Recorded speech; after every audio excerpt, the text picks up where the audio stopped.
அதனால் அந்த டேமேஜ் எல்லாமே ஓரளவு சரி செய்யணும். படிப்படியாக தான் டேமேஜஸ்லாம் சரி செய்யணும். ஓகே. ஆனால் அந்த சித்தர்கள் கூற்றுப்படி நிறையா விஷயம் ஆப்போசிட்டான ஒரு நிலையில் தான் தோதாகிற மாதிரியான நிலை இருக்குது. ஓகே. அதெல்லாம் சமநிலைப்படுத்தணும். எப்பவுமே ஃபார்வர்ட் பயாஸ் தான் நமக்கு சரியான ஒரு தீர்வு.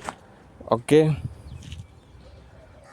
அடுத்து டைரக்டர் ராஜமௌலி, நீங்கள் ரஷ்யா சிஸ்டத்தையும் யூஎஸ்ஏ சிஸ்டத்தையும் ஃபாலோ பண்ணுங்கள். யூகே சிஸ்டத்தை மறந்துடுங்க. ஓகே. அதனால் இனிமேல் உங்களுடைய பணி ரஷ்யா மற்றும் யூஎஸ்ஏ.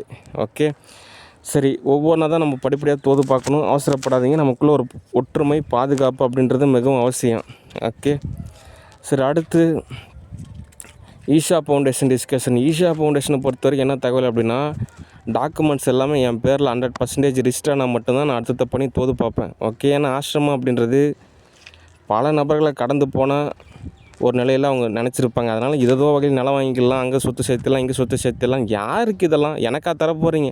உங்களுக்குள்ளேயே நீங்கள் அனுபவிக்கிறன்ற பேரில் யாருமே அனுபவிக்க போகிறது கிடையாது. ஓகே. சும்மா ஒரு பேருக்கு, ஒரு அடையாளத்துக்கு, ஒரு லைக்ஸுக்கு, அவ்வளோதான். எதுக்கு அப்படின்ற ஒரு கொஸ்டினாக இருக்குது. அதனால் ஆசிரமத்தை பொறுத்த வரைக்கும் என் பேரில் ரிஜிஸ்டர் பண்ண தான் உங்களுக்கு தேவையானலாம் தோதாகும். அல்லது நான் ஒரு புது ஆசிரமமே அமைக்கலான்னு சொல்லிட்டு முடிவு எடுத்துட்டேன்.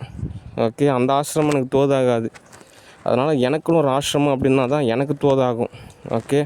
அதனால் இந்த கரப்பாம்பூச்சி தோது பார்க்குறதோ இல்லை கரப்பாம்பூச்சி கேரக்டரை தோது பார்க்குறதோ உங்களுக்கு எந்த விதமான லாபத்தையும் ஏற்படுத்த போகிறது கிடையாது. ஓகே. அவங்கள ஏதோ பயிற்சி அப்படின்ற ஒரு நிலையில் தோது பார்த்துருந்தீங்கன்னா கூட ஏதோ சாம்பை பண்ண வச்சுங்க, ஏதோ அடுத்த படிநிலை பாவஸ்பந்தனா கிளாஸ் பண்ணாங்க, இப்போ சூரிய நமஸ்காரம் கிளாஸ்லாம் பண்ணிட்டு டெய்லியும் சூரிய நமஸ்காரம் பயிற்சி பண்ணிகிட்ருக்காங்க, சக்தி சாலன கிரியாவும் சொல்லி கொடுத்துட்டேன் அப்படின்னு தான் சொன்னீங்கன்னா கூட பரவாயில்ல. ஓகே.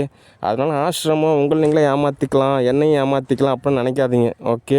அதனால் ஆசிரமத்தை பொறுத்த வரைக்கும் ஏதோ ஒரு எல்லோரும் ஒரு இடத்துல ஸ்டே பண்ணுறதுனால சரி ஓகே அப்படின்னு சொல்லிட்டு ஓரளவுக்கு கேஷ் கொடுக்குறோம், அவ்வளோதான். மற்றபடி பழைய மாதிரிலாம் ஆசிரமம் இப்போ கிடையாது. ஓகே. அதனால் எனக்குன்னு ஒரு ஆசிரமம் அப்படின்றது தேவை. அதனால் எந்த ஒரு விஷயத்தையுமே சரியான வகையில் தான் தோது பார்க்கணுமே தவிர ஏதோ வகையில் தோது பார்க்கக்கூடாது. ஓகே. அதனால் அந்த மண்ணாசை, பெண்ணாசை, பொன்னாசை அப்படிம்பாங்க. அந்த 3 ஆசைகளையும் விடுங்க. ஓகே. அதுக்கப்புறம் ஆன்மீக பாதையில் பயணிங்க. ஓகே. அப்படின்னா தான் நிறையா நிலை தோதாகும். ஓகே. சரி, நானே தோதாகிறப்போ உங்களை கூப்பிட்றேன். ஓகே. சரி, நன்றி, வணக்கம், பாய்.